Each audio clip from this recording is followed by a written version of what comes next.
ఈరోజు big boss లైవ్లో రీతుకి దివ్యకి మధ్య గొడవ జరుగుతుంది. ప్రోమోలో చూపించిన విధంగానే వీరి మధ్య హాట్గా డిస్కషన్ జరుగుతూ ఉంటుంది. ఈ గొడవ అంతా టీ గురించి జరుగుతుంది. ఈవినింగ్ టైంలో టీ పెట్టుకుంటారు.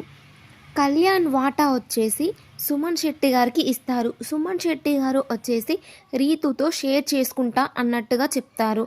సో కప్ తీసుకొని రా అంటూ డిమాండ్ అంటే రీతు అక్కడికి కప్ తీసుకొని వెళ్తుంది.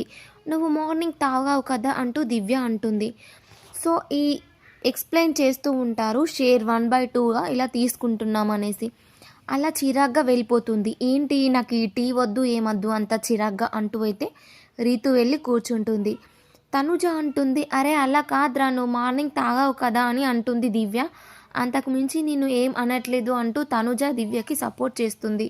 దివ్య, నేను డీమాన్ని అడుగుతున్నాను, నిన్ను అడగలేదు రీతు అంటూ దివ్య అరుస్తుంది. నేను కూడా నీతో ఏం అరవట్లేదు, డీమాన్ కేక్ కప్పు తెమ్మంటే తీసుకెళ్ళి ఇస్తున్నాను, అంతలోపే ఈ డిస్కషన్ అవసరమా, నాకు వద్దు అంటూ అయితే రీతు అలుగుతుంది. కాసేపటి తర్వాత తనుజ అయితే 1/2 సుమన్ శెట్టి గారికి అండ్ రీతుకి టీ అయితే ఇచ్చేస్తుంది. ఇమాన్యువల్ని చూస్తుంటే పాపం అనిపిస్తుంది. తన క్యాప్టెన్సీలో మాత్రం చాలా గొడవలు అవుతున్నాయి. ఏంట్రా అంటూ వాళ్ళ ముందు నుంచి సైలెంట్గా వెళ్ళిపోతాడు ఇమాన్యుల్ వచ్చేసి.